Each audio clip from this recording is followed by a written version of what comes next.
Hai, selamat datang di Main Basket Talks. Obrolan santai dan mendalam membahas banyak hal, khususnya tentang dunia basket dan kultur yang ada di dalamnya. Selamat menikmati. Halo semua, selamat datang kembali di Main Basket Talks. Kali ini edisi ke-13. Produktif sekali ya tahun ini.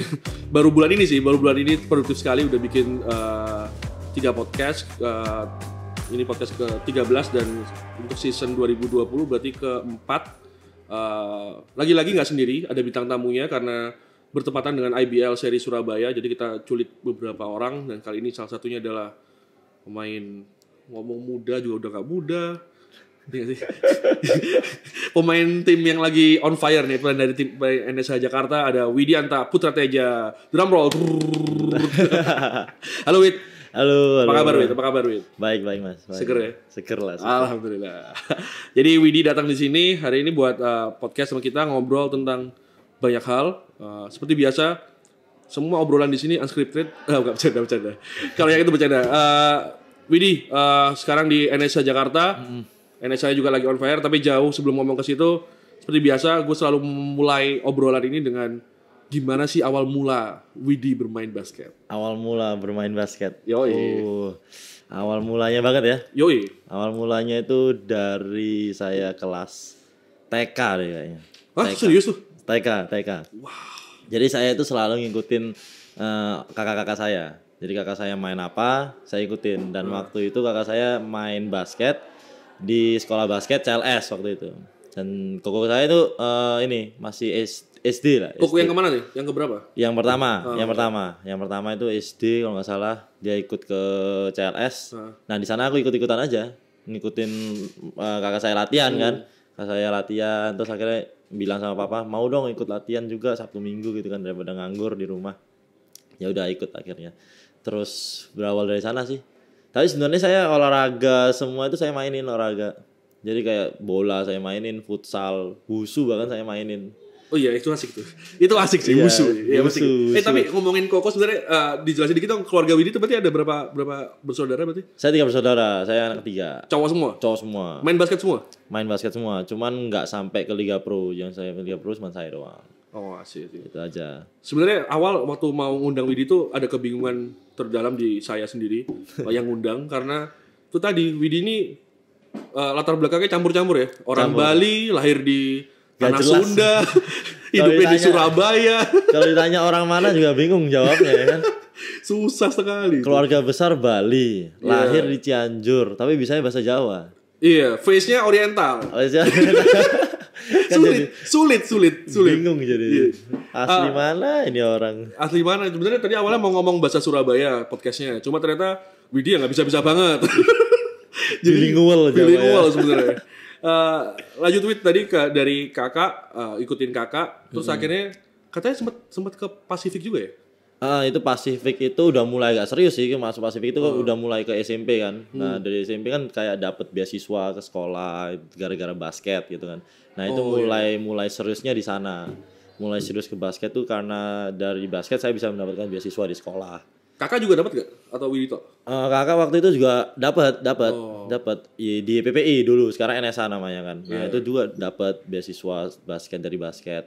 YPP kan bukannya ada multiple ya, kayak YPP berapa gitu? Iya, ada YPP 1, YPP 2. Kamu waktu ya? Aku yang Danau Sada, YPP SMP-nya YPP 2, SD-nya YPP 1, SMA YPP 1. Oh, beda sama itu enggak sih? Main Fever Kak Sumi itu? Sumiati itu YPP Sumiati itu YPPI 2 kayaknya. Iya, itu legend juga. Suterojo kayaknya enggak tahu lah. Iya, benar. Itu legend sih, itu legend. Terus lanjut lagi balik lagi yang tadi dari SMP dapat beasiswa. Ya, ada beasiswa. Akhirnya tapi harus ke Pasifik kah? Enggak. Saya ke Pasifik itu karena waktu itu CLS kayak dijadiin sekolah basket, terus bayarnya agak mahal waktu itu. Jadi kayak udah ikut di sekolah-sekolah aja waktu itu kan. Udah ikut sekolah. Ternyata diajak sama temennya mama di Pasifik aja itu. Ternyata itu pelatihnya CLS dulu pindah ke Pasifik. Yang namanya Kokimhan. Iya benar ingat. Akhirnya udahlah baliklah ke sana kan pelatihnya juga udah tahu.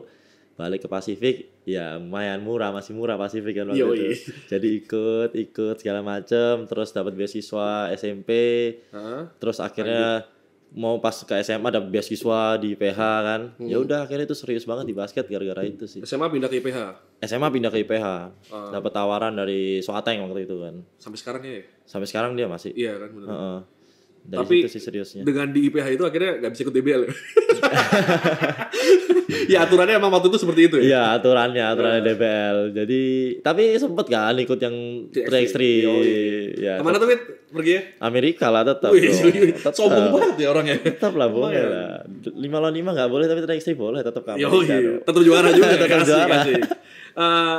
Terus pernah dengar juga selentingan sebenarnya waktu dari SMA kan akhirnya Widi putusin untuk langsung ke Jakarta kan ya, ke WU benar. itu based on Aspak juga ya. Iya, awalnya memang dari Aspak Dari sendiri Aspak kan. Nah, kan waktu itu Widi sempat cerita beberapa media kalau ngomongnya waktu itu latihan terus akhirnya dilihat Kak Fahri kalau saya. Iya, benar. Kak Fahri terus akhirnya diajak untuk latihan. Tapi pernah dengar juga cerita sebenarnya Widi tuh udah hampir sign sama Pacific. Oh, kalau gimana sih kalau hampir kayak gitu? sign itu kayaknya enggak deh. Enggak. Tapi emang saya waktu itu sempat ikut latihannya Pacific waktu zamannya NBL masihan. Oh, yang tim utamanya. Jadi saya waktu itu masih SMA kan, terus kayak disuruh sama pelatihnya siapa ya lupa, Hoksu ya. Dulu Iya, sempat lihat iya, Hoksu. iya, Nah, benar, itu benar, zaman-zamannya Hoksu itu saya disuruh ikut latihannya ke Pacific. Tapi kan academy player aja ya. Cuman ikut-ikut latihan aja kayak drill-drill sama pemain-pemain NBL-nya. Cuman kalau untuk hampir sign sih enggak ada omongan sampai ke sana, belum. Berarti awal emang udah langsung ke Aspak. Ke Aspak, iya. Di Aspak stay berarti ya 4 tahun ya. Sekarang tahun ini nggak masuk kan? iya berarti 4. Tahun ini kan hitungan NSH kan. Oh iya, NSH kan. Hitungan NSH nggak boleh salah lagi. Iya, NSH. Ntar kayak Kaleb salah nyebut Jan. Ya jadi NSH ya ini 4 tahun. Awalnya juga datang ya udah bener-bener kayak bocah sendiri emang paling bocah ya. Bener-bener bocah sih, kayak ini bocah baru dari mana, paling orang-orang yang senior-senior ngomong ini siapa kurus begini ya kan. Kurus kecil gitu iya, kan. aduh, ini siapa lagi. Terus waktu datang ke Jakarta karena itu pertama kali juga pasti kan merantau kan dari awal emang dari iya, cuman saya waktu SMA karena sekolah saya IPH kan sekolah juga bisa dibilang sekolah basket. Saya udah sering sih sering travel segala macam, terus kayak ikut ke Jurnas, ke Jurwil gitu-gitu kan banyak travelnya. Terus saya juga udah pernah bela timnas muda. Jadi udah pernah sih ke Jakarta gitu. Rasanya udah sama aja gitu ya. Iya, udah sama aja sih, cuman ya mungkin bedanya cuman saya sekarang diantara orang-orang yang bisa dibilang tua-tua semua gitu kan, senior-senior semua ini kan beda umurnya jauh gitu. Nah itu aja sih mungkin bedanya. Ya itu sih itu yang mau saya tanyain kalau gimana kayak berarti kalau zamannya Widi datang tuh harusnya masih ada Mario Gerungan kayak gitu-gitu ya? Masih Mario Gerungan, Mas Joko masih main sih? Enggak ya? Enggak, Mas Joko udah enggak ya? Udah jadi asisten. Udah jadi asisten. Mas Joko masih udah jadi asisten. Mas Rama gitu-gitu ya? Mas Rama. Berarti kan growing up kan Widi lihat mereka kan? Iya. Terus akhirnya ada di tempat yang sama mereka, bahkan setiap hari mungkin sama mereka. Sempat ada pressure gak? Kalau pressure nggak ada ya, tapi kalau malah timbul rasa seneng aja. Kayak apa ya, kayak dulu kita nontonin mereka gitu kan, kayak kita amazed ngeliat mereka main, terus tiba-tiba sekarang bisa satu tim. Dulu saya ngefans tuh sama Kak Pras, anak Kak Pras awal dulu itu 2000 berapa itu yang dia most improved itu kan. Kan kayak jago banget, rookie of the year ya, sempat rookie of the year. Itu kayak wow gitu, terus sekarang bisa jaga-jagaan setiap hari, terus satu mes, itu kayak bangga aja loh bisa sampai sini gitu kan, keren. Di semua titik dari main basket dari TK sampai ke Stapak, Aspak sampai sekarang di NSA, titik di mana akhirnya Widi ngomong kayak oke, I will go for it gitu. Sebenarnya titik di mana saya mau memutuskan basket itu di SMA ya. SMA. Jadi kayak saya dari SMA itu benar-benar bisa meringankan beban orang tua dari basket gitu. Kayak ya saya SMA benar-benar saya nggak bayar uang sekolah sama sekali sih. Dapat uang saku nggak? Enggak, kalau uang saku enggak. Soalnya kan saya hitungannya dalam kota. Jadi saya nggak dapat uang saku. Cuman kayak ada mes ada, terus kayak kalau mau makan di mes juga ada gitu loh. Jadi kayak meringankan beban orang tua itu. Jadi saya memutuskan bahwa basket kayaknya ya emang sih bisa. Iya. Terus sempat bela nasional, kapan lagi kan bela Indonesia gitu di timnas muda. Terus kayak termotivasi untuk kayaknya memang jalannya basket deh gitu. Tapi emang waktu dari awal tuh dari kayak perjalanannya itu emang kayak kan tadi ngomong juga main wushu, main bola. Ada yang serius sebasket juga nggak? Atau emang dari awal basket yang paling serius? Basket sih paling serius emang. Kayak saya latihan setiap hari itu di basket. Kalau si bola sama wushu itu kayak saya ikut-ikutan teman aja. Kalau bola itu kayak tanding, ada tanding, wait ada tanding nih, ikut nggak? Wih ikut, Yeah. boleh. Terus kalau wushu itu kayak mama sih yang lebih suka wushu ya. Jadi kayak mama itu waktu itu nggak tahu kenapa saya disuruh wushu, ikut kejuaraan nggak pernah juara, saya emang bosan kan. Nggak pernah juara ngapain, orang saya juga nggak lentur orangnya. Kalau wushu kan dituntut kelenturan kan, ngapain lah, nggak usah mas, nggak usah. Dulu juga sempat saya disuruh les piano. Wah gak kebayang sih. Gak kebayang kan les piano sambil main basket tangannya gimana itu bingung itu. Tapi jalan itu sampai SMP. Ketika SMA saya kan fokus di IPH, basket harus setiap hari. Udah saya memutuskan udah nggak bisa nih kalau mau. Berarti bisa dong main piano sebenarnya. Bisa, cuman sekarang udah lupa kayaknya. Jarinya udah kering sekarang. Yo kebanyakan dari Bang Oto ya. Kebanyakan sabunnya Bang Oto. Iya. Kapur kemarin. Terus wow, yang wushu sih yang paling masih kepikiran gue. Gimana hubungan? Tapi emang mama sukanya wushu gitu maksudnya? Nggak tahu ya, mama kayak suka kesenian bela diri aja kan. Kalau wushu kan lebih ke seni, bukan tarung kan. Dia kan seni. Ya. Mungkin itu ya, nggak tahu. Terus waktu awal akhirnya pindah ke Aspak, itu Widi juga memperhitungkan masalah pendidikan kan sih? Iya pastilah, karena kan kayak papa mama kan pasti nomor 1 pendidikan gitu, bukan cuman basket. Papa juga dari dulu, papa ya khususnya itu kayak awal saya pindah ke Jakarta, ingat harus S1 papa pasti gitu. Karena ya menurut papa ya pendidikan pastilah, maupun basket pendidikan nomor 1 tetap. Jadi ya memperhitungkan pendidikan juga sih. Jadi buat teman-teman yang belum tahu, ya kalau yang followers Widi pasti tahu lah beberapa waktu yang lalu postingan kedua dari atas kalau salah. Iya. Jadi gue baru ngirim soalnya. Widi tuh baru lulus sebagai belum wisuda tapi ya? Belum wisuda. Jadi baru lulus, revisinya juga masih dikerjain kayaknya. Iya. Udah selesai, udah kelar. Kemarin mau bikin podcast ini lebih dulu tapi nggak bisa karena dia harus revisi dulu. Iya, sebagai sarjana hukum. Berarti kuliahnya berapa tahun? 4,5 tahun lah. Kurang-kurang termasuk cepat loh saya sebagai pemain basket yang aktif. Iya. Biasanya 7 tahun soalnya. 7 tahun itu hampir pemutihan loh. Jadi Widi sarjana hukum. Nah, kenapa milih hukum, Wid? Karena apa ya, kalau saya ngambil ekonomi, kan saya ini juga hukumnya hukum bisnis internasional gitu kan. Jadi kalau saya mikirnya waktu itu kalau ekonomi mah ya cuman ekonomi aja gitu kan, kayak kita hukumnya nggak dapet. Nah saya lebih tertarik ke hukum bisnisnya gitu loh. Gimana kita ngatur keuangan, gimana kita ngatur ekonomi di dalam suatu negara gitu kan, hubungan internasional itu kan lebih menarik gitu kan. Asik. Itu sih. Kalau ngomong kayak pinter banget ya Widi. Kayak emang pinter deh. Terus udah pendidikan selesai, ini selesai tahun ini memulai perjalanan baru sama NSH. NSH-nya juga wow, sebenarnya kalau saya pribadi sih nggak terkejut sih, karena ya udah kemarin tahun lalu Setapak, terus tahun ini beberapa personel Setapak dibawa dan utamanya adalah pelatihnya dibawa, sampai Bang Otoy dibawa. Ya, kalau nggak tahu Bang Otoy itu nyebutnya apa ya? Measure? Enggak. Apa ya? Utility measure. Ya kayak gitu lah. Sampai utility pun dibawa gitu kan. Semuanya dibawa. Jadi terapi semua dibawa. Sangat tidak kaget sebenarnya apa yang dialami NSH. Tapi kalau Widi sendiri di dalam tim ngerasanya apa sih yang bikin NSH bisa tahun ini menurut saya pribadi lebih konsisten daripada yang tahun lalu sih. Mungkin apa ya? Misi dan visinya lebih jelas aja yang tahun ini ya. Jadi kayak pemain walaupun pemain muda, mereka kayak punya misi dan visi yang sama gitu. Dan saya seneng sama anak-anak NSA itu kayak ya mereka itu lebih memprioritaskan menang, bukan sekedar performance bagus atau enggak gitu kan. Nah itu kan yang dibutuhkan di dalam sebuah tim. Terus ditambah lagi dengan kehadiran Mas Sinar yang kita tahu dia dulu asistennya Coach Ibet, mungkin dia banyak pelajaran dari Coach Ibet. Nah itu dibawa ke tim NSH ini. Jadi kayak apa ya, kalau saya kan tinggal mengulang apa yang diajarkan tahun lalu. Nah kalau anak-anak kan mendapatkan sesuatu yang baru. Nah itu kan anak-anak lagi interestingnya dulu ke sesuatu yang baru itu. Nah itu dah yang membuat mungkin tim ini bisa sampai sekarang sih menurut saya. Tapi kalau cerita-cerita yang tahun lalu juara itu kan, juaranya Setapak kan kayak dari Caleb, dari Bram cerita di podcast kita juga. Struggle-nya kan awalnya gila-gilaan tuh ya. Iya pasti. Kalau yang sama ini apa karena Widi udah terbiasa dari tahun lalu jadi kayak udah ada, tapi pemain yang lain juga ikut sulit gitu gak sih ngikutin latihannya? Emang sulit sih. Anak-anak awal-awal mula untuk merubah kebiasaan-kebiasaannya itu kan susah, apalagi kebiasaan-kebiasaan yang kecil itu loh, yang kadang pelatih-pelatih kan nggak ngelihat. Nah kalau Mas Inal juga belum ke sana sih, cuman udah mulai ke detail-detailnya. Nah itu agak sulit emang struggle-strugglenya mereka kayak merubah kebiasaan mereka, terutama di defense segala macam itu susah.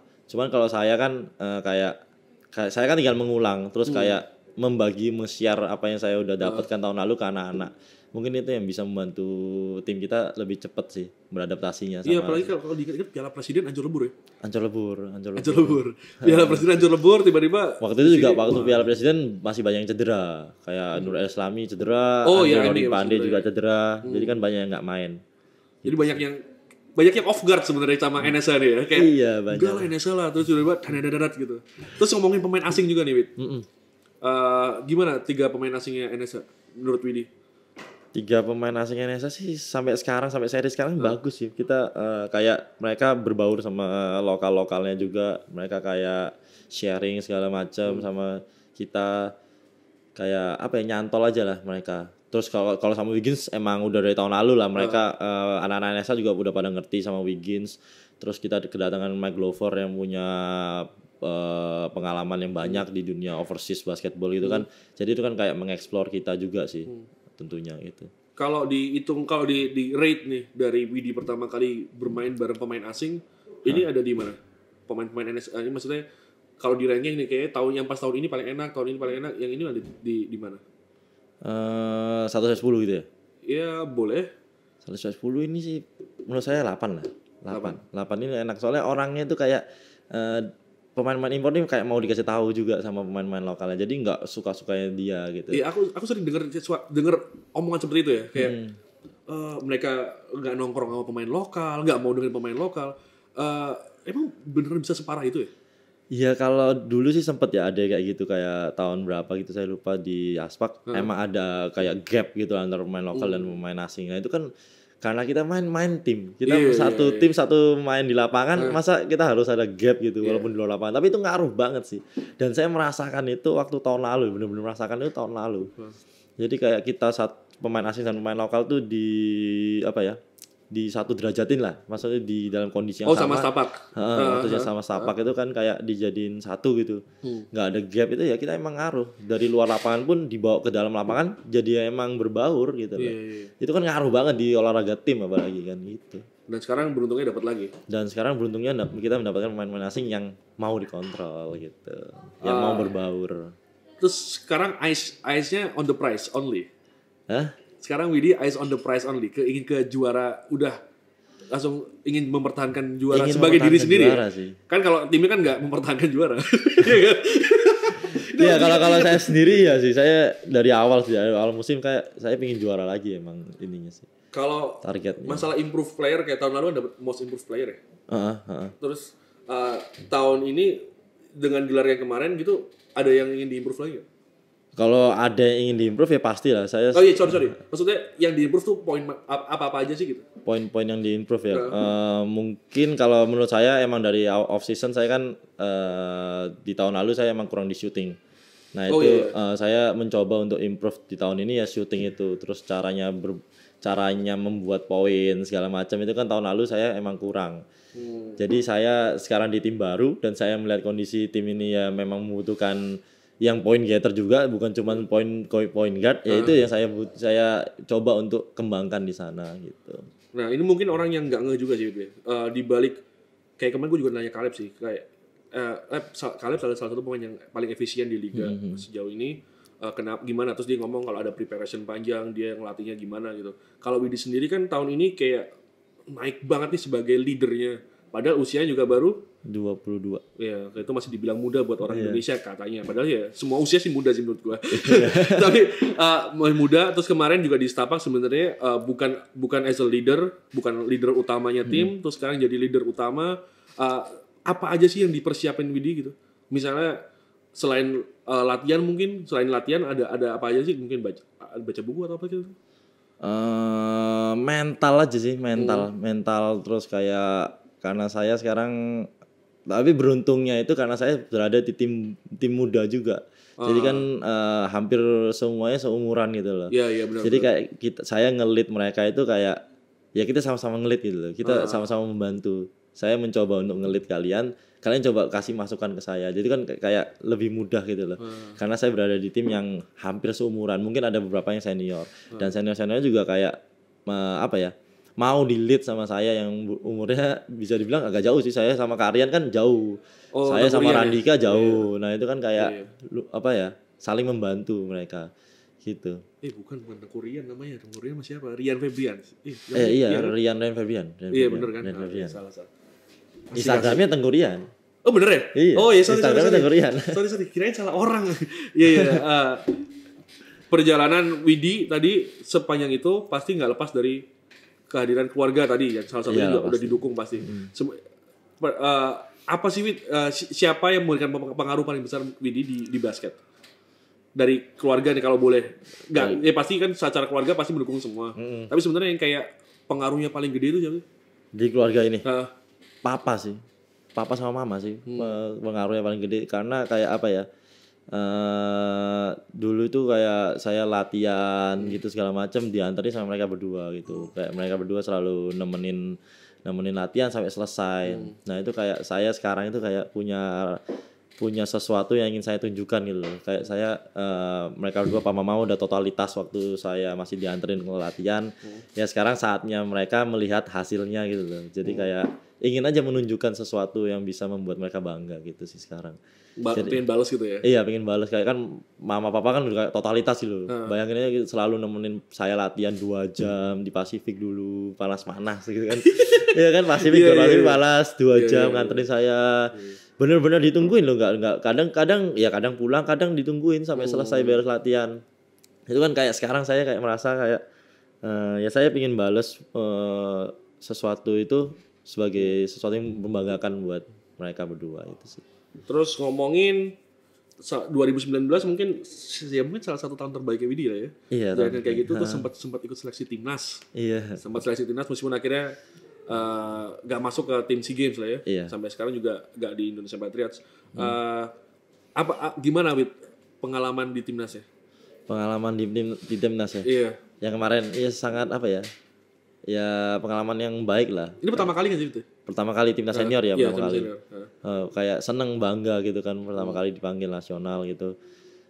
Terus pengalamannya juga kumpul sama pemain-pemain terbaik di Indonesia kan kayak pride-nya kan gimana gitu kan.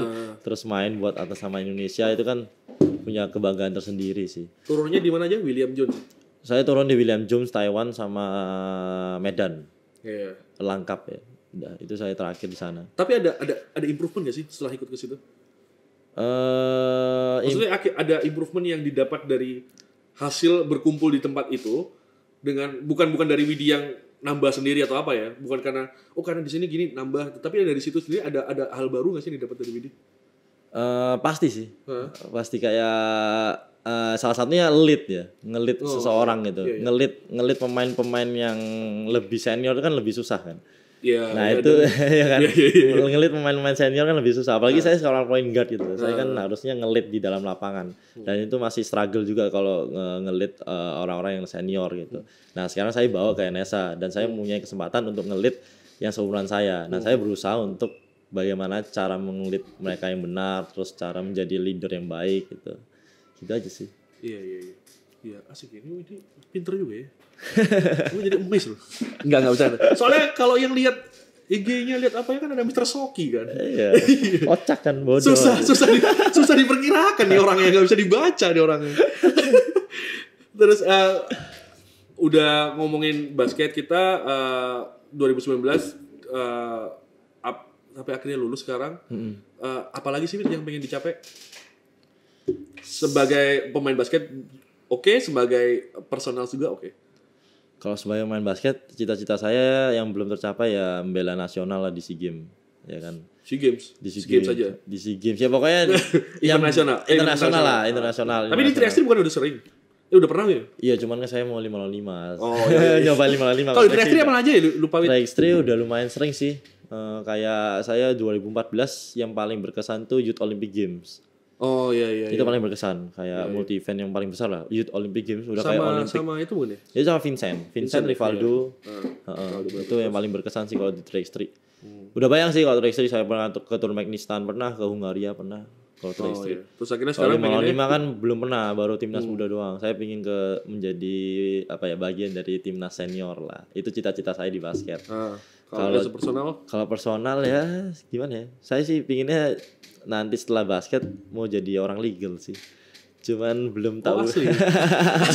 Serius? Berarti mau ngambil S2 ini. Oh ya? Rencananya mau ngambil S2. Wow. Iya. Kemarin soalnya baru ngobrol sama Caleb kan juga. Kalau Caleb ngomongnya menentukan dia ingin di basket. Jadi dia ingin jadi pelatih. Meskipun ada S1, S2. Gue lupa sih S2-nya Caleb apa. Tapi ngambilnya di sini, ingat Narotama. Tapi lupa jurusannya. Yang jelas dia ingin terjun di basket total, ingin jadi pelatih basket dan seperti itu. Kalau Widi justru sebaliknya. Untuk sekarang ngomongnya untuk gitu. Sekarang, tapi nggak tahu untuk beberapa tahun ke depan. Pokoknya rencananya sih sekarang saya mau ngambil S2 dulu. Nah, kalau itu udah bulat, udah pasti sih. Di WU juga? Enggak, kayaknya di universitas lain, cuman belum tahu. Gitu sih. Wow. Ini menunjukkan pendidikan S2 loh, Wit. Ini lebih sulit loh, Wit. Iya sih ya. Iya sih ya. Ya udahlah, saya kurungkan niat saya berarti. Dengarkannya lebih senior loh. Jadi serius loh, Wit. Iya juga ya. Tapi kan liga nih liga menurut Widi kayak apa, Wit? Liga menurut saya ini apa ya? Kalau menurut saya sih masih kurang ya. Apalagi di segi banyaknya game. Kayak kita cuma semusim 18 game. Reguler ya. Iya, reguler 18 game itu kan kayak kita lawan satu tim cuman ketemu 2 kali. Itu menurut saya sih kurang buat jam terbangnya kita untuk nanti ke kancah internasional kan kurang gitu loh. Iya. Jam terbang kita terus kayak kadang jadwal season tahun depan itu kayak belum jelas. Jadi kita kayak prepare sebagai pemain untuk off seasonnya kan kita kayak ini off seasonnya sampai kapan sih ya, kita jadi pemain kan kayak gitu kan. Iya. Padahal kan harusnya kan off season training kan udah ada jadwalnya yang sampai ke season.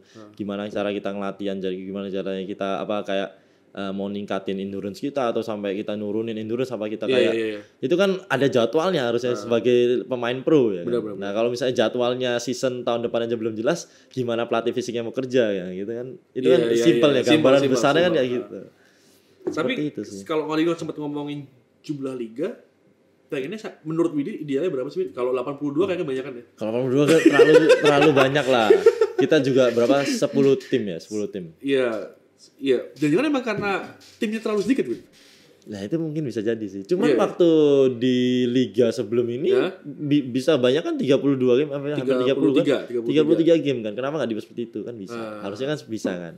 Kalau ada komentar yang tentang ini, Wid, tentang gimana akhirnya sekarang liga ini berpusatnya cuma di Jawa gitu, Wid. Menurut Widi kalau misalnya tetap 18 match tapi ada di luar pulau, ngaruh juga nggak sih, Wid?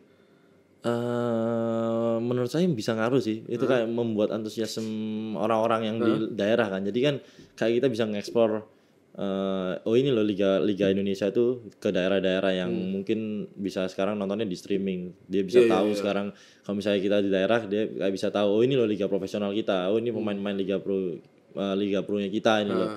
Ternyata ada loh Liga Pro kita tuh ada gitu kan. Itu pertanyaan lama ya. Lu ada apa enggak? Iya kan. Kalau di Pulau Jawa doang kan pasti orang-orang daerah mikirnya seperti itu. Nah, ketika kita ada di sana kan mungkin kayak bisa membawa dampak ke pemain-pemain mudanya daerah itu untuk berjuang. Saya mau main liga profesional. Iya. Nah, itu kan bisa seperti itu mungkin ya. Menurut saya itu seperti itu. Iya, benar. Kita harapkan juga supaya IBL juga bisa sampai situ ya. Iya. Harapannya ya. Yang pertama, ya itu tadi PR-nya antara pesertanya, jumlah gamenya, dan cakupan areanya sebenarnya. Cakupan areanya juga kemana sih. Widi sendiri kalau ngelihat perkembangan basket Indonesia, ngeliatnya gimana, Wid? Kalau anak-anak mudanya gitu, Wid? Kalau anak-anak muda perkembangan tuh kayak apa ya? Sebenarnya apa jangan stagnan? Karena dari tahun Widi sebenarnya segitu-gitu aja atau sebenarnya semakin tinggi? Kalau yang saya rasakan ya, karena saya pernah bela timnas muda juga, itu kayak kita itu bisa berkompetisi dengan apa ya? Dengan negara lain tuh pas seumuran kita, pas KU16, KU18 gitu. Tapi ketika kita ke senior, itu kayak apa ya? ada sesuatu yang kayak terlewatkan deh. Kayak tiba-tiba kayak mereka bisa berubah begitu cepatnya gitu. Kayak dulu dulu pernah ngalamin kayak gitu? Pernah. Ini contohnya ini ya gini nih. KU16 saya ngeliat Kobe Paras kurus banget. Kobe Paras Filipina ya? Kobe Paras kurus banget nih, kurus kayak kurus lah pokoknya. Terus kayak mainnya gitu-gitu aja. Terus di KU18 dia udah mulai berubah. Badannya udah mulai gede segala macam. Terus sekarang kita lihat mainnya ya gimana sih game udah kayak gitu loh. Jadi kan kayak padahal umurnya sama, terus dibandingkan dengan yang seumuran dia yang pernah main di KU16 sama dia, ya masih gitu-gitu aja permainannya gitu kan. Berarti kan ada yang salah dari apa ya? Dari pengembangan atletnya kan di kita ini. Pernah coba identify gak kira-kira apa ini? Atau jangan-jangan sebenarnya susah ya. Ada yang pernah pendapatnya pernah saya dengerin kayak salah satunya juga berpengaruh ada pendidikan. Beberapa atlet juga pernah ngomong itu, kayak mungkin secara eksplisit Widi juga ngomong seperti itu. Karena kan nggak menutup fakta ya, sebenarnya banyak juga pemain-pemain muda yang kuliahnya lepas lah, gimana lah. Iya sih, iya.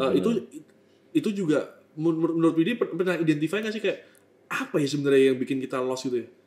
Lost step apa ya? Apa jangan-jangan emang kemampuan daya tangkap kita yang nggak dapat atau gimana gitu kan? Kalau menurut saya mungkin apa ya, persamaan kurikulum kali ya. Kayak kurikulumnya mungkin kalau di negara-negara lain tuh kayak kurikulumnya dari SMP itu kurikulumnya ini untuk atlet ini, atlet junior tuh ini mulai masuk ke 18 kurikulumnya mulai masuk ke beban segala macam, terus nanti ke tahap senior. Mungkin itu persamaan dari setiap pelatih mungkin sama gitu. Nah, kalau di Indonesia mungkin beda-beda. Jadi kayak saya merasakan saya ngalamin itu soalnya kayak kita di daerah kita nggak bisa dapetin hal yang didapetin sama anak-anak KU18 di kota besar gitu. Saya ngalamin banget waktu saya KU16 timnas itu kan saya dari Jawa Timur ya. Nah, Jawa Timur itu beda gitu loh. Kayak ngelatihnya pelatih Jawa Timur sama ngelatihnya pelatih Jakarta itu beda. Berarti kan ada kurikulum yang berbeda. Iya. Nah, ketika kurikulum itu berbeda, gimana nanti kalau kita mau lompat ke seniornya? Berarti beda lagi dong. Berarti beda pelatih, beda kurikulum. Nah, gimana kita mau berkembang dengan step by step kan? Step nanti tiba-tiba menceng step kan nggak sesuai kurikulum. Nah, itu mungkin itu sih kesalahannya di sana ya. Iya, masuk akal ya jadi. Gue pernah penasaran tuh kayak gini, kayak di DBL, gue lihat DBL aturannya adalah zone itu sangat terbatas, limited. Jadi lebih banyak one on one. Terus akhirnya waktu lihat 5, dia balik ke zone lagi gitu. Iya. Terus di profesional bisa dua-duanya gitu. Iya. Jadi kalau jadi pemain sendiri juga pasti lumayan bingung ya. Iya, makanya itu kan balik ke yang ke kurikulum tadi kan. Berarti ada yang kayak kalau di daerah kita dapat ini, tapi ketika kita pindah ke luar kota dapatnya beda lagi. Nah, itu kan kayak kita sebagai pemain berarti harus beradaptasi tergantung dari pelatihnya gitu kan. Iya. Ya emang bener harus sih, seperti itu. Cuman kan ada dasar kurikulum yang harusnya sama dong. Nah, itu dasarnya itu. Gila tuh, itu masukan buat banyak pihak sebenarnya. Iya buat banyak pihak. Ini curhatan dari dibilang kalau main basket talks itu unscripted. Semua itu langsung ngomong. Jadi kalau kayak gini kan kerasa nggak menyerang ke satu pihak. Seharusnya semua itu kerja bareng kerja bareng, harusnya kerja sama. Kayak kemarin juga Widi sendiri waktu lihat, Widi kan datang tuh kualifikasi Piala Asia. Dia kan datang di game mana ya? Filipina. Saya lawan Korea.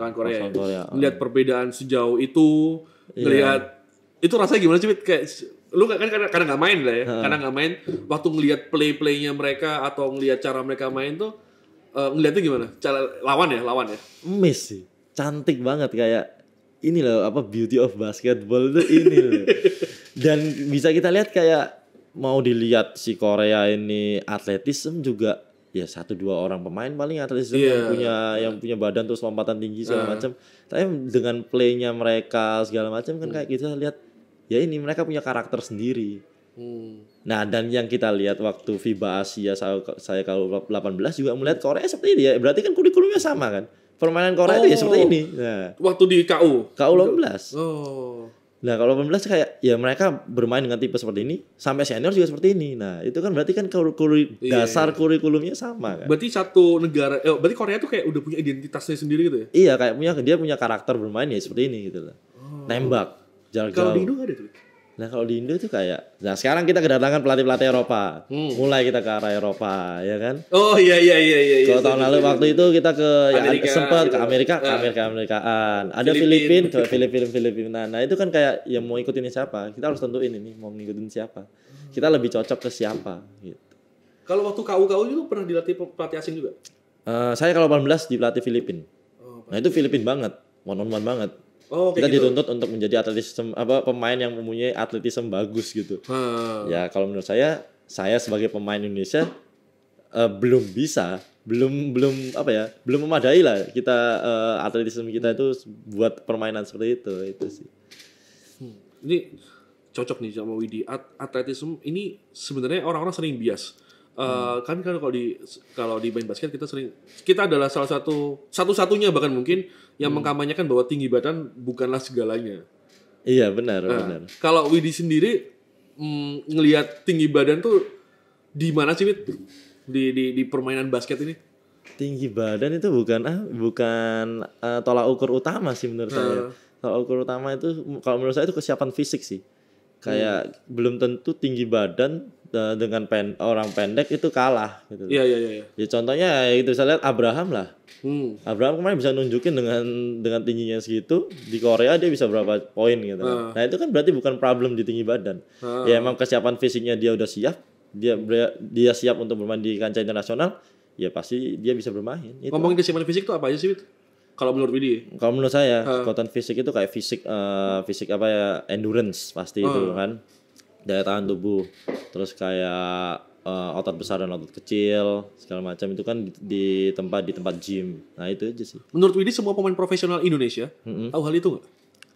Harusnya tahu lah. Harusnya tahu ya? Harusnya tahu sebagai pemain profesional, cuman gue nanya aja, soalnya nggak tahu sebenarnya gue. Kayak karena kan itu tadi kayak sesuai Widi gitu, kayak ngomongnya contohnya Abraham, tapi yang lain juga ada yang enggak gitu. Yang maksudnya nggak siap fisik itu mungkin. Kalau di liga pun juga kayak gitu kan banyak juga yang cederanya gimana. Iya, jadi kan cukup meragukan. Tapi kalau dari pemain mungkin tahu, dari pelatihnya. Dari pelatihnya itu. Kalau dari pengalaman Widi semua, tapi ngerti ya tentang hal itu ya. Peduli tentang hal itu. Kalau dari pengalaman saya banyak sih, ada juga pemain-pemain pelatih fisik yang mungkin belum paham paham basket modern gitu loh. Kayak mereka kayak masih terlalu ini ke old time gitu kan, kayak ada zaman tua gitu, kuno ya, masih ada yang latih kuno gitu. Itu yang harusnya dirubah sih. Nah itu kan balik ke kurikulum lagi gitu. Iya. Harus ya kita basket itu berubah gitu. Setiap tahun baru berubah, permainan basket itu berubah. Yang dulu kita big man harus jadi big man aja di bawah ring, sekarang kita harus nembak. Itu kan udah berubah dari situ. Masa pelatih nggak mau berubah sih untuk ngelatih? Kan, asik. Iya kan? Asik. Pasti ini jadi quote ya. Bagus gitu. Pasti ini jadi quote penting nih. Iya. Perubahan itu pasti gitu. Orang Amerika aja berubah kok mainnya. Iya, kan? benar, Masa kita nggak mau berubah? Benar. Gitu. Tadi sebelum kita take barusan ngomong kamu Widi kan, soalnya di NBA juga pakai zone defense. Iya. Di NBA udah mulai pakai zone defense. Jadi bukan karena gimana ya, bukan karena zone defense lebih bagus, tapi mengantisipasi beberapa hal gitu kan maksudnya. Benar. Ya, harus dinamis gitu. Beberapa tanggapan Widi hari ini asik banget sih.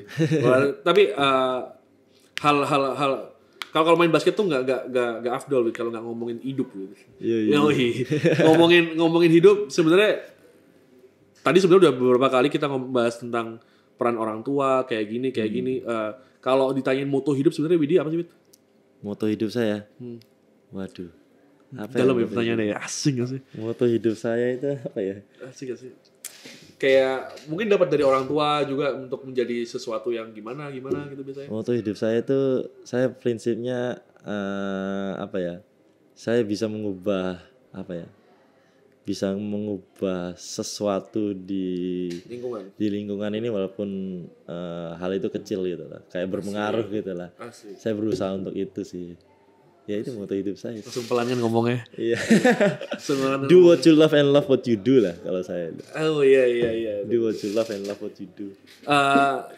Kalau kesulitan ya struggling yang paling struggle gitu. Asik ya. Struggling yang paling struggle di selama 22 tahun Widi hidup tuh apa sih, Wid? Struggle yang paling struggle. Iya, kayak aduh gila nih.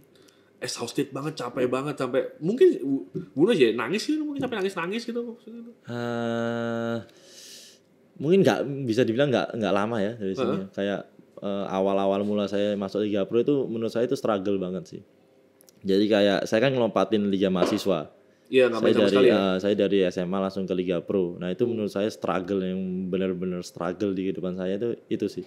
Jadi kayak saya di SMA kan saya bisa dibilang ya saya jagoannya gitu loh. Saya jagoannya SMA saya gitu waktu itu kan saya bawa tim-tim saya juara, bawa ke Junas, Popda saya juara gitu kan.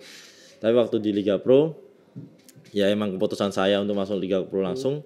Ya saya harus ngantri lagi gitu kan. Kayak duduk dulu di bench segala macam dan itu waktu yang lama juga sih. Nah, itu struggle saya itu di sana kayak saya gak tahu nih kapan kesempatan saya akan datang gitu kan. Datang ke game cuma pakai jeans gitu ya. Pakai jeans, kadang nggak dibawa ya kan. Tapi kan saya ngambil positifnya aja gitu. Kayak kadang kalau saya nggak dibawa ya saya berarti ya udah saya bisa kuliah di sini kan. Nah, itu juga salah satu kenapa saya bisa dibilang kan lulus cepat kan. Nah, saya ngejarnya waktu di sana sih. Oh, selama gitu. masih ada pras lah ya. Masih banyak penggal senior lah. Iya, masih ada pras, Mario Gerungan. Ada pemain asing juga, Dom. Nah, waktu main asing tuh bener-bener struggle di sana. Jadi itu bener-bener saya ya udah nggak bakal kepake gitu. Sempet saya disuruh datang dibawa 13 orang kan. Kan biasanya dibawa 12 orang waktu main asing itu. Wah, saya kayak punya ini, saya kayaknya dikasih main nih di sini kan. Di seri apa ya saya lupa, di Jogja masalah. Saya dikasih main nih dibawa 13, saya dibawa gitu kan. Ternyata dibilang sama pelatih, emang kamu sengaja dibawa, cuman buat ngelihat permainan si Dom, kamu belajar dari si Dom gitu. Jadi kan kayak ya sudah, berarti ya emang saya nggak bakal main. Ya itu struggle sih, kayak saya juga sempet ngomong sama papa mama gitu kayak, ya udahlah Pak, wis 2 tahun aja lah. Oh, sempet gitu? Sempet udahlah kayak bukan di basket, udah saya kuliah aja gitu. Sempet kayak gitu sih, sempet. Cuman kayak balik lagi kayak kakak saya kan, ya kan kamu emang suka basket ya, kamu harus happy lah, maksudnya cari kehappyannya lagi gitu. Iya. Itu sih. Sempet ya. Sempet. Soalnya kan kayak apa ya, terpukul banget lah kayak. Saya kayak ada rasa malu gitu loh sama teman-teman waktu itu kan, kayak saya nggak pernah main, apalagi kalau saya main di Surabaya. Iya. Kayak saya main di Surabaya tapi saya nggak pernah main, saya pakai jeans terus kan saya agak ada rasa malu gitu loh sama teman-teman saya gitu. Ini penting loh buat pemain-pemain SMA yang siapa tahu emang kayaknya sebenarnya masih besar kan kultur itu kan ya. Dari SMA langsung loncat ke liga sebenarnya masih banyak ya. Masih banyak. Tapi kayaknya udah nggak bisa ya, karena ada rookie combine kan. Saya nggak tahu. Oh iya, harus lewat 5 2 tahun. Iya, mahasiswa. Tapi penting juga sih karena kalaupun melewati 5-2 tahun belum tentu langsung masuk jadi inti lah ya. Bahkan mungkin contoh terdekat mungkin ya bukannya gimana ya, tapi Rivaldo tuh minitnya masih kecil banget ya. Iya sih, masih kecil banget.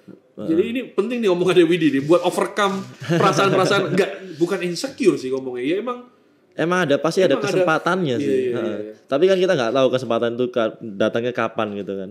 Nah, itu yang kadang membuat kita kayak ya sudahlah gitu. Menunggu kesempatan itu yang agak susah orang-orang. Tapi pasti juga banyak juga yang sebenarnya keluar dari karena hal itu ya, Widi. Banyak lah.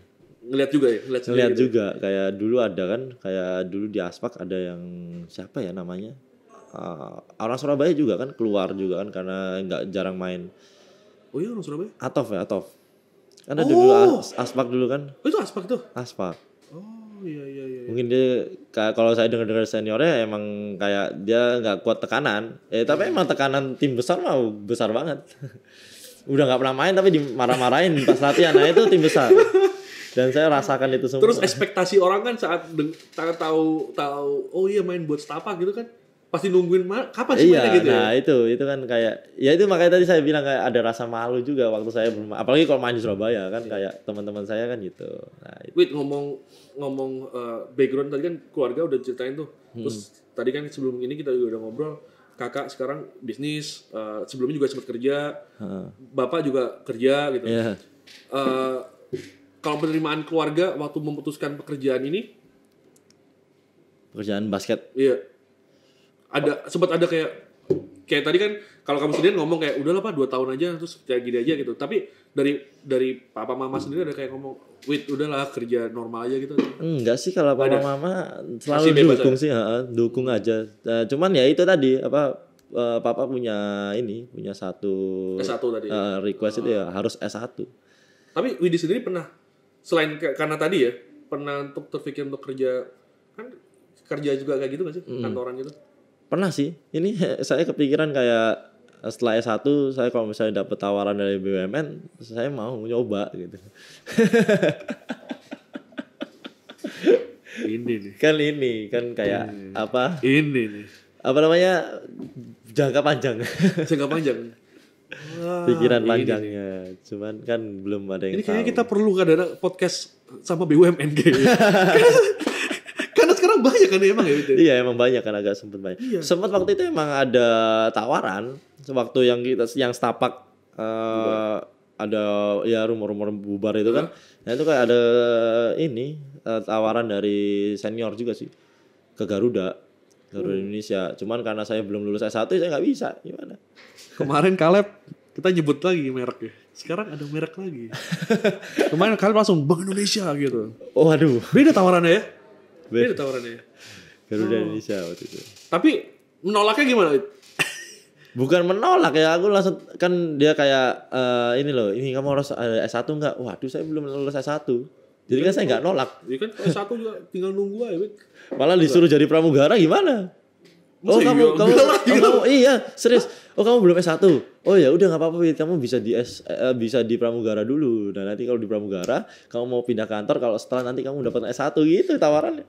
Pramugara. Iya, aku langsung pikir, oh no, enggak jadi. Say no. Asli. Tidak dulu deh. Ini cerita keren banget sih. Kalau Bang pernah Wid?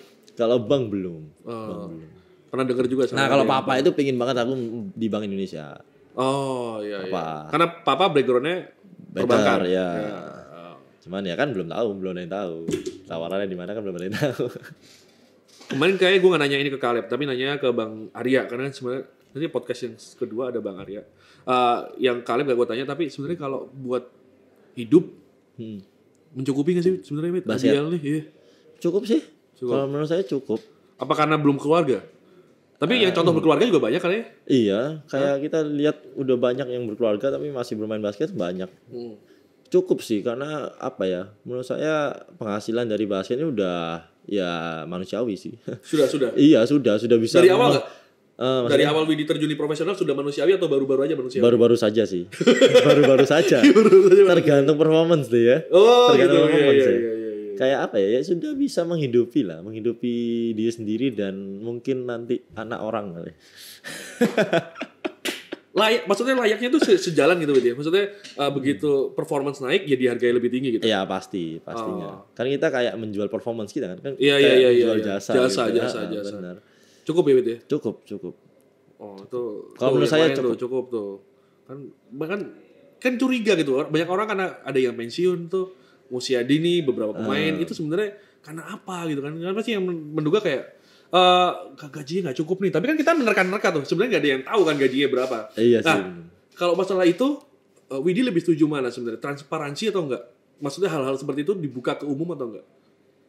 Kalau menurut saya sih Kan kalau di NBA dibuka di umum tuh. Di NBA kan dibuka di umum. ABL enggak, kita harus digging kalau ABL apa mungkin karena kultur juga nggak tahu ya. Tapi kalau menurut Widi lebih baiknya hal seperti itu dibuka nggak sih?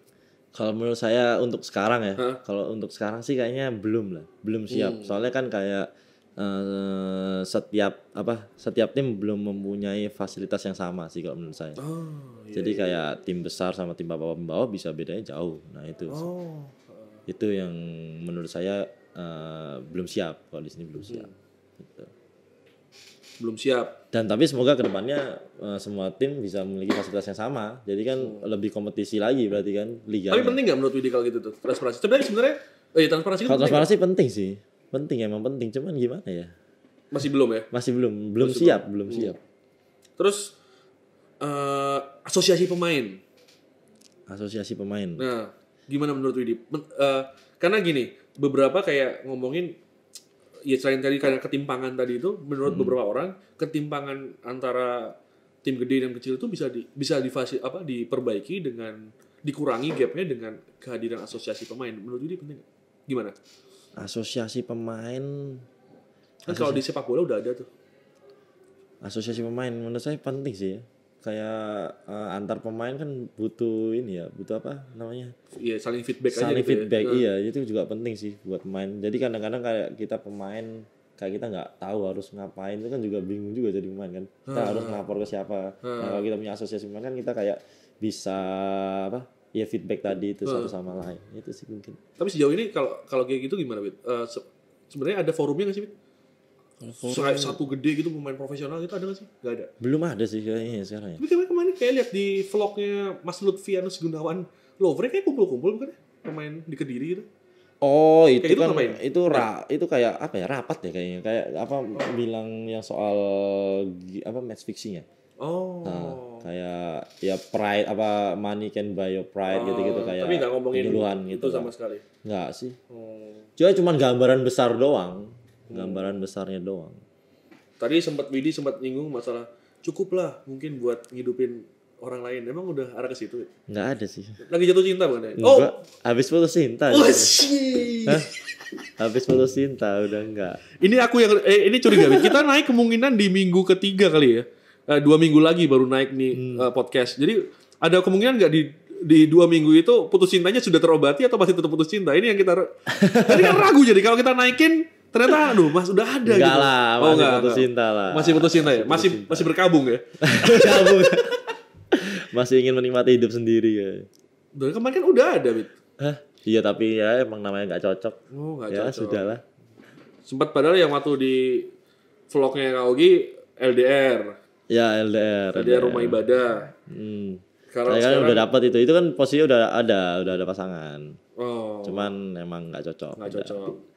Tapi masih jauh kepikiran tentang hal itu. Masih jauh lah. Masih nyantai aja, menikmati sendiri lebih enak kayaknya. Kakak udah nikah belum? Belum nikah. Oh ya, nggak ada pressure berarti ya. Iya. Justru mereka yang pressure dong kalau aku punya. Kalau aku punya aku nikah duluan nanti bingung loh mereka gimana. Datang Imlek itu ya bawa gitu ya. Wah sih. Wait, ngomongin hal di luar basket lo yang paling mencolok karena gimana ya? Sebenarnya sorry. Sebelum itu Kang Idan kemarin sempat ngobrol ke gue. Betapa dia menangkap gak banyak pemain Indonesia yang pengen jadi pemain terbaik di Indonesia. Menurut dia. Bahkan gak banyak pemain Indonesia yang pengen juara. Menurut dia. Kalau menurut lu gimana, Bit? Kalau menurut saya, maksud saya pingin juara atau enggak gitu. Dengan statement yang tadi dulu, setuju atau enggak? Ya enggak setuju sih. Semua pemain pengen juara menurut lo? Iya, menurut saya ya kalau saya sebagai pemain itu kayak saya setiap tahunnya pengen memberikan yang terbaik buat tim saya. Ya, pastinya kan juara itu kan yang membuat memberikan yang terbaik buat tim saya kan pasti pengen membawa tim saya juara ya itu. Kalau menjadi pemain terbaik Indonesia, ya itu kan tuntutan setiap pemain gitu. Kayak ya kita sebagai pemain apalagi yang dicari sih kalau kamu nggak mau berusaha untuk menjadi yang terbaik di Indonesia. Nah itu sih kalau saya. Tapi kan nggak banyak yang nunjukin itu gitu. Menurut Kang Idan, menurut gua gitu ya. Maksudnya kadang-kadang kan ya kita dengar beberapa cerita pemain yang sampai ya kayak Kobe Bryant lah ya contohnya, mendingan kerja keras kayak gitu. Tapi di Indonesia habit seperti itu nggak tahu ya. Kalau yang dari cerita yang ada nggak banyak, dari beberapa pelatih cerita yang ada nggak banyak. Kalau yang Widi yang ngalamin tuh sebenarnya banyak nggak sih pemainnya seperti itu? Kalau yang saya lihat sehari-hari gitu ya, saya di lingkungan yang mungkin beruntung sih ngelihatnya. Jadi ya banyak. Satu tim saya semuanya seperti itu gitu. Berusaha untuk kayak menambah apa yang perlu ditambah, kayak berusaha untuk menjadi yang terbaik gitu. Dan itu yang membuat mungkin tim kalian different dengan tim lain gitu ya. Ya mungkin itu salah satunya. Jadi kan kayak kita berkompetisi dalam tim itu kan juga penting untuk nanti kita bawa ke pertandingan sesungguhnya. Karena saat kita udah kompetisi di dalam tim, terus kita kompetisi sama tim lain, ya jadi kayak jiwa kompetisinya udah kita bawa dari latihan. Itu kan yang paling penting sih. Asik. Ya udah, terjawab akhirnya. Baru kita ke have fun question. Have fun question. Have fun question. Wait, masalah Mr. Soki, Wit. Penting loh ini Mr. Soki. Mr. Soki ini kalau yang belum lihat itu pertama kali keluar di mana ya? Di IG kali ya? Di IG itu IG-nya Kak Rizky kali ya. Di Kak Rizky tuh Widi pakai kaos kaki di tangan terus dia ngobrol. Seberapa senangnya lu melakukan hal itu? Apa ya, aku kan emangnya orang yang kayak gak bisa diem, terus kayak aku orangnya yang apa ya, bisa dibilang kayak bodoh gitu kan kayak ini kontradiksi dengan apa yang kita omongan seharian loh. Tanggung jawab ini loh kita ngobrol. Kontradiksi kayak iseng terlalu tinggi gitu kan, imajinasi tingkat tinggi gitu. Kayak apa ya, waktu itu ngeliat kaos kaki aja. Terus kayak papen godain anak-anak. Sering tapi? Kalau dibilang sering ya enggak lah. Kayak kemarin juga sempat Mike Glover juga ngepost kayak. Emang apa ya, nyari timing gitu aja. Kayak ini orang ini belum tahu kan, kasih tahu lah Mr. Soki dulu. Yo. Kayak tahun lalu Safon belum tahu Mr. Soki, kasih tahu dulu di Bali kan waktu itu. Itu semua lah. Have fun aja. Terus pertanyaan, beberapa kali Widi ngeposting tentang sepatu basketnya Widi yang mostly PG, semuanya Paul kayak George, naik Paul George semua ya. Emang ada preferensi khusus untuk sepatu Wid? Kayak perasaan dulu awal-awal karir pakai Kobe deh. Enggak, aku justru enggak pernah pakai Kobe. Lu enggak pernah pakai Kobe? Aku enggak pernah pakai signature Kobe. Masa iya sih? Iya. Pras ya? Pras. Iya. Aku dulu awal musim itu Jordan ya, Chris Paul. Oh iya. Awal aku main di Liga Pro, terus kayak Adidas, masuk Adidas, Adizero itu kan. Ada preference gak memang buat itu? Apa sih yang dicari Widi dari sepatu tuh? Kalau saya sendiri enteng. Kalau saya itu ringan ya. Ringan itu pasti itu salah satu tuh sama empuk. Sama kayak kerap di kaki aja. Nah, itu sepatu-sepatu itu yang saya cari. Nah, 2 tahun ini paling enak emang Paul George sih menurut saya. Tahun lalu kan saya juga pakai Paul George. Paul George yang 2.5, yang tahun ini Paul George 3. Asik. Itu aja sih. Itu preference pribadi lah ya. Preference pribadi. Oke deh, untuk menutup perbincangan yang hampir 1 jam ini, kasih ya kalau pesan-pesan sih enggak sih. Sebenarnya kasih pandangan Widi dong, ceritain pandangan Widi tentang basket atau tentang hidup ke orang-orang untuk penutupan ini. Pandangan. Ya misalnya ya kayak bisa juga pesan-pesan ke mereka, tapi kalau pesan-pesan tuh kayak seolah-olah menggurui banget gak sih? Iya kayak, kalian tuh harus gini ya, kayak gini kayak tapi kayak mungkin yang apa yang udah didapetin Widi di 22 tahun hidup ini bisa dirangkum dalam satu paragraf atau gimana gitu untuk mereka. Apa sih? Ya kalau saya sendiri kayak apa ya? Yang tadi yang mungkin dari struggle saya itu ya bisa diambil kayak kita harus percaya bahwa kesempatan itu bakal datang. Tapi kayak kesempatan itu kita nggak tahu nih kapan datangnya. Kita cuma bisa nunggu. Kita nggak tahu kapan datangnya. Cuman yang bisa kita lakuin mempersiapkan diri untuk kesempatan itu. Jadi kayak kesempatan tanpa kesiapan itu juga nihil. Jadi kesempatan bersama kesiapan itu baru namanya good timing yang bagus. Tuh kan bro ya. Sulit dipercaya kan dia ngomong dia bodoh tapi kayak gini gitu kan, nggak bisa. Oke, terima kasih buat Widi atas waktunya. Sukses terus sama NSA ataupun thank you. Musim depan sama ya nggak tahu. Daripada salah sebut ya kan. Ya musim depan ya kita lihat aja nanti gimana. Widi juga semoga berhasil mencapai mimpi-mimpi lainnya. Thank you, amin. Semoga jadi pribadi yang lebih baik, dan jangan lupa buat subscriber kita di YouTube dan pendengar di podcast, Widinya jomblo. Iya, masih jomblo. Kalau ada yang berminat silakan. Tapi kayaknya harus satu arah ya. Jadi ketemunya di tempat ibadah aja. Buat mbak-mbak yang ke arah di mana sih lu biasanya, Wid? Lu kasih tahu dong. Di mana biasanya mangkal ya? Mangkalnya di aku di ini. Ya pokoknya intinya gitu. Semoga semakin sehat terus. Karena sejauh ini alhamdulillah sehat terus lah ya. Sehat, amin. Nggak pernah belum. Janganlah. Jangan. Pokoknya semoga tangan baik. Semoga mimpi-mimpinya Widi bisa terwujud dalam waktu depan. Untuk itu kita pamit. Terima kasih sekali lagi buat Widi. Sampai jumpa di episode selanjutnya. Big Trust. Thank you.